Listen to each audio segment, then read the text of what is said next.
और अब रुक कर लेते हैं आज की दूसरी बड़ी खबर का। पश्चिम बंगाल में हुए उपचुनाव में पड़े मतों की गिनती शुरू हो गई है। भवानीपुर, जंगीपुर और शमशेरगंज उपचुनाव में 30 सितंबर को मतदान हुआ था और कोलकाता में मतगणना स्थल पर केंद्रीय सुरक्षा बलों की 24 कंपनियां तैनात की गई थी। कड़ी सुरक्षा के बीच मतदान हुआ और पूरे इलाके पर सीसीटीवी से निगरानी की जा रही है। वहीं रिटर्निंग ऑफिसर को केवल पेन और पेपर लेकर जाने की इजाजत है, तो ऑब्जर्वर्स को फोन रखने की इजाजत है। और भवानीपुर की 21 राउंड, शमशेरगंज की 26 राउंड और जंगपुर की 24 राउंड काउंटिंग होनी है। तो 30 सितंबर को हुए मतदान में भवानीपुर में 57.09%, वहीं शमशेरगंज में 79.92 और जंगीपुर में 77.63% मतदान हुआ था। और सबसे ज्यादा हॉट सीट भवानीपुर विधानसभा मानी जा रही है, क्योंकि यहां से ममता बनर्जी सीएम बनी रहेंगी या नहीं, नतीजों पर निर्भर करेगा। यहां से प्रियंका टिब्रेवाल बीजेपी की प्रत्याशी जो उन्हें टक्कर दे रही हैं, क्या सब कुछ बदल पाएंगी? क्योंकि पूरी मशीनरी कहा जा रहा है कि लगा दी गई है टीएमसी की तरफ से, और लगातार बीजेपी ने भी कई गड़बड़ी होने का आरोप लगाया था, शिकायत दर्ज कराई थी। लेकिन उसके बाद भी चुनाव हुए। कोलकाता हाई कोर्ट में जब ये अर्जी दी गई बीजेपी की तरफ से कि चुनाव टाले जाएं, तब भी चुनाव हुए। लेकिन अब आज नतीजे काफी कुछ तय करेंगे। ममता बनर्जी के खिलाफ चुनाव लड़ी प्रियंका टिब्रेवाल का कहना है कि ममता ने चुनाव में अपनी पूरी मशीनरी लगा दी। किस तरह के चल रहा है दिमाग में, क्या लग रहा है? मुख्यमंत्री ममता बनर्जी से आपका मुकाबला था। देखिए, मैं तो यही कहती हूँ कि उनसे मुकाबला था और मैंने अपनी पूरी ताकत लगा करके लड़ा है। और मेरा मुकाबला सिर्फ उनसे नहीं, मेरा मुकाबला उनकी पूरी मशीनरी से था, उनके पुलिस से था, उनके इलेक्शन कमीशन, स्टेट के इलेक्शन कमीशन से था, उनके पोलिंग ऑफिसर्स से था, जिन सबको इस्तेमाल करके उन्होंने ये इलेक्शन लड़ा है। अगर इतना ही दम था तो निष्पक्ष लड़ती, मुझसे अकेले लड़ती। के बाद आज परिणाम आने वाला है, सभी कुछ ही देर में सबके सामने आ जाएगा। देखिए, जिस हिसाब से जिस दिन इलेक्शन हुआ, हमने और आपने सबने देखा है, जगह जगह पर मैंने उनको पकड़ा फेक वोट देते हुए। अगर वो उतना ही था जितना मैंने पकड़ा तो चलिए, कोई बात चिंता की नहीं है। लेकिन अगर उससे ज़्यादा था और हर जगह अगर यही किया है, तब तो फिर परिणाम निकलना नहीं निकलना से कोई फर्क नहीं पड़ता है। साफ तौर पर देखिए, प्रियंका टिब्रेवाल है, इनका आरोप है कि जिस तरह से धांधलिया हुआ, कहीं ना कहीं फेयर इलेक्शन होता तो जीत इनकी निश्चित होती, लेकिन जिस तरह से धांधली हुई है, इनका आरोप है कि कहीं ना कहीं आने वाले मुख्यमंत्री ममता बनर्जी के ही पक्ष में परिणाम जाएगा। कैमरामैन सुमन गायन के साथ मनोज पांडे, न्यूज़ 24, कोलकाता।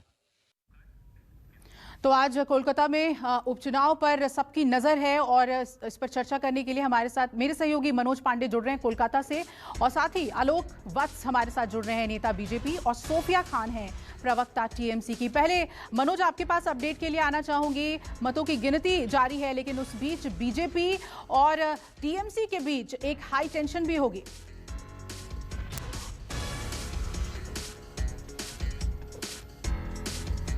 जी देखिए, जिस तरह से कहीं 2 मई का जो परिणाम आया था, एक तरह से लोगों में उत्साह था, लेकिन उत्साह कहीं ना कहीं धीमिल हुई थी, क्योंकि मुख्यमंत्री ममता बनर्जी की पूरी टीम तो जीत गई थी और मुख्यमंत्री ममता बनर्जी की नंदीग्राम में पराजय हुई थी। लेकिन आज आपको बता दें कि भवानीपुर में मुख्यमंत्री ममता बनर्जी का घर है, बचपन से यहीं पर रही हुई है और कहीं ना कहीं हर किसी को जानती है।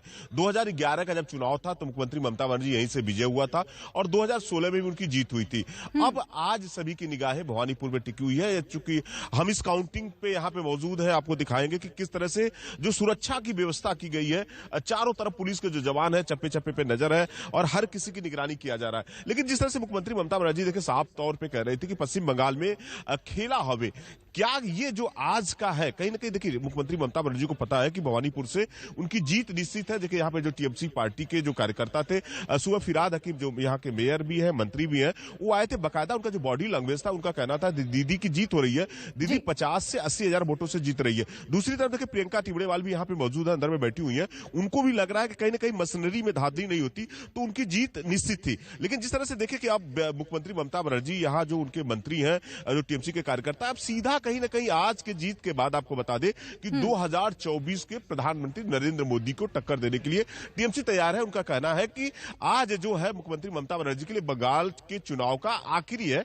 अब जब चुनाव होगा मुख्यमंत्री ममता बनर्जी देश के लिए बढ़ेंगी और देश की लड़ाई लड़ेंगी। तो वाकई देखिए क्या खेला होता है। कुछ देर बाद यहाँ पे जिस तरह से रुझान आना शुरू हो चुका है और किसके पक्ष में मत जाता है, कौन यहाँ का विजयी होगा, ये देखने वाली बात है। देखिए 2 मई को जो यहाँ पे परिणाम आया था, शोभन देव थे, करीब 28,000 से ज्यादा मतों से उनकी विजयी हुई थी। अब मुख्यमंत्री ममता बनर्जी को इस मार्जिन को बढ़ाना है और या ये जो 28,000 के जो मार्जिन है, क्या प्रियंका टिबड़ेवाल इसको कम कर पाती है, इस चीज को बड़ी होती है। तो बीजेपी और टीएमसी और यहाँ पे जिस तरह से जो कड़ा मुकाबला है साफ तौर पे दिख रहा है और कुछ ही देर में देखिए आपको जिस तरह से यहाँ पे काउंटिंग तेज गति से शुरू हो चुकी है और कुछ ही देर में रुझान आने शुरू हो चुके हैं किसके पक्ष में है और करीबन 12 से 1 बजे तक फाइनल नतीजे आ जाएंगे कि पश्चिम बंगाल के जो भवानीपुर की सीट है विजय किसकी हुई है और किसके साथ में यहाँ पे जीत हुआ है।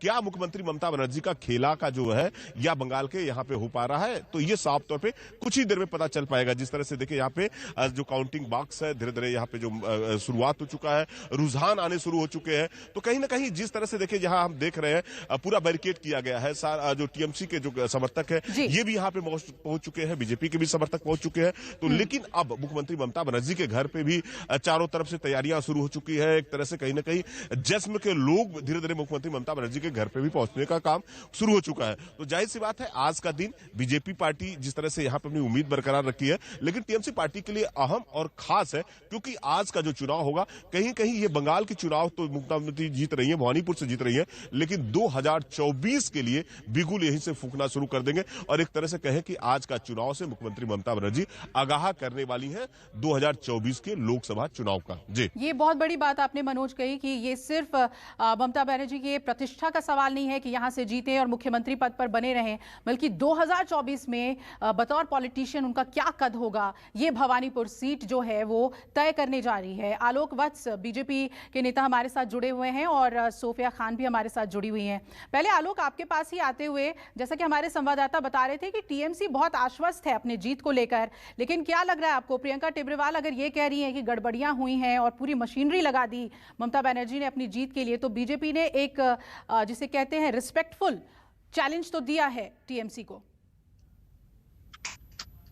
देखिए, वेस्ट बंगाल डेमोक्रेसी में जिस तरीके के रास्ते अख्तियार कर सत्ता पे काबिज हो रहा है वो एक बहुत डेंजरस मूव है। ये पॉलिटिक्स ऑफ वायलेंस जिस तरीके से वहां पर हो रहा है और ये टीएमसी के द्वारा करवाया जा रहा है, ये एक बहुत निंदनीय और सोचनीय विषय बन चुका है।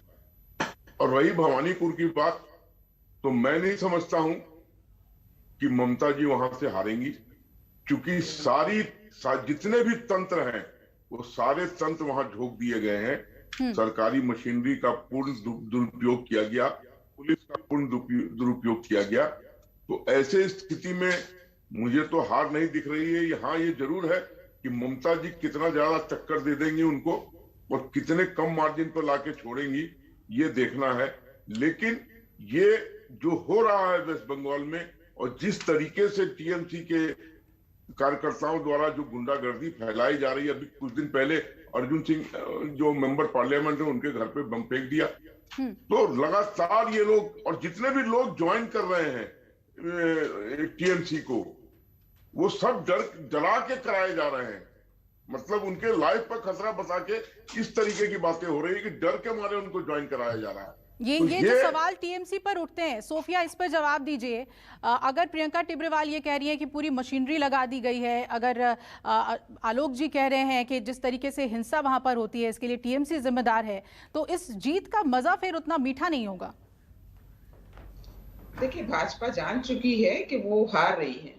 प्रियंका जी ऑलरेडी ये जान चुकी है कि वो हार रही है, क्योंकि उनको पता था, पहले से भी पता था। वो पहले भी हार चुकी थी, 2 मई को लोगों ने उनको पहले ही हरा दिया है और हारी भी नेत्री को इन लोगों ने, भाजपा ने इसलिए दिया था क्योंकि वो जानते थे कि मुख्यमंत्री ममता बनर्जी को टक्कर देने के लिए कोई हो नहीं सकता। तो इन्होंने अपने किसी भी जीते हुए सांसद या जीते हुए विधानसभा के जितने भी विधायक थे उनको इन्होंने नहीं दिया। इससे साफ जाहिर है कि इन्होंने हार पहले ही मानी थी। बाकी यहाँ पर आरोप प्रत्यारोप ये लोग लगाते रहे ममता बनर्जी यहाँ पर ऐसा नहीं है कि पहली बार जीती है। ममता बनर्जी 2 बार यहाँ पर जीत चुकी है भवानीपुर में, और इस विधानसभा में भी ममता बनर्जी 2013 सीटों में विराजमान है। अगर एक सीट की हम नहीं बात करें, सोफिया इस सीट से अगर हम प्रोफाइलिंग देखें तो यहाँ पर उन्हें हमेशा जीत दर्ज हुई है, लेकिन अब नजर इस बात पे रहेगी कि कितने मार्जिन से वो जीतती हैं। क्या उम्मीदें हैं आपकी? जी बिल्कुल, वो 60,000 ऊपर से वो जीत रही हैं, क्योंकि प्रियंका जी ने पहले ही हार मान ली है, क्योंकि उनको कहीं ना कहीं एक अंदाजा लग गया है।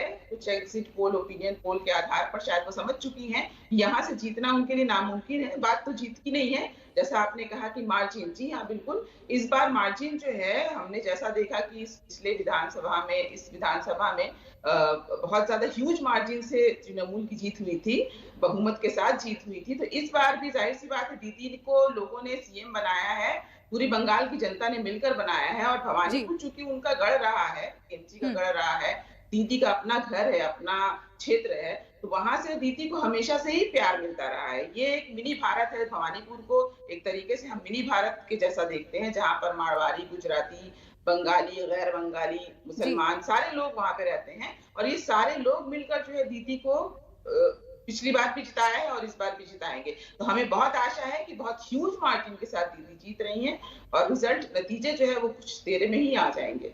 आलोक जी, लेकिन कितना भी आरोप आप लोग लगाएं टीएमसी पर हिंसा को लेकर, लेकिन अगर हम पिछले चुनाव को हम देख लें तो जिस तरीके के नतीजे आए हैं, और खासतौर पे भवानीपुर सीट की भी आप बात कीजिए, तो लोकसभा चुनाव में तो बढ़त हासिल हुई थी बीजेपी को इस सीट पर, लेकिन विधानसभा चुनाव में कोई बहुत ज्यादा फायदा होता हुआ नहीं दिखा है। आप कैसे देख रहे हैं? अगर प्रियंका टिब्रेवाल मार्जिन में भी टक्कर दे देती हैं तो शायद फिर आपकी बातें यहाँ पर जस्टिफाई हो पाए कि पूरी मशीनरी लगा दी गई, शायद इस वजह से बीजेपी कैंडिडेट पिछड़ रही हैं। देखिए, पूरी मशीनरी लगी हुई है, इसमें तो कहीं कोई शक ही नहीं है। और जिस तरीके से उनका दुरुपयोग हो रहा है, आप देखें कि आए दिन जिस तरीके का वायलेंस वेस्ट बंगाल में हो रहा है, ये हिंदुस्तान के किसी राज्य में इस तरीके से प्रतिशोध की भावना से नहीं हो रहा है। लेकिन चुनाव तो केंद्रीय सुरक्षा बलों की तैनाती के तहत होती है, वहां पर तो सिक्योरिटी सेंटर की तरफ से देखा जाता है, फिर भी आप सवाल उठाएंगे लेकिन जो राज्य की मशीनरी पर। अंदर के तंत्र हैं, जो और अन्य पदाधिकारीगण हैं, वो सब तो बंगाल के ही हैं। सुरक्षा और सिक्योरिटी के हिसाब से सेंट्रल फोर्सेस रहती हैं, लेकिन अंदर की जितनी मशीनरी है वो तो लोकल ही रहती है। 2024 में कैसे देख रहे हैं आप ममता बनर्जी को? देखिए, 2024 में जो ये लोग चैलेंज टू सेंटर की जो बात कर रहे हैं, उसमें मैं आपको शॉर्ट में इतना ही कहूंगा, मुंगेरी लाल के हसीन सपने, कहीं दूर दूर तक ममता जी, नरेंद्र मोदी के, सोफिया जी, क्या एम्बिशंस हैं आप लोग के 2024 के लिए?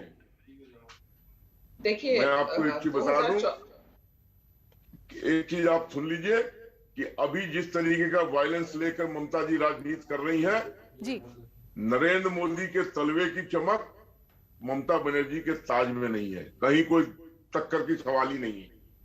चलिए ठीक है, इस पर शुक्रिया आपका अपनी प्रतिक्रिया देने के लिए। सोफिया जी, आपका भी शुक्रिया, और हम लगातार अपडेट पहुंचाते रहेंगे।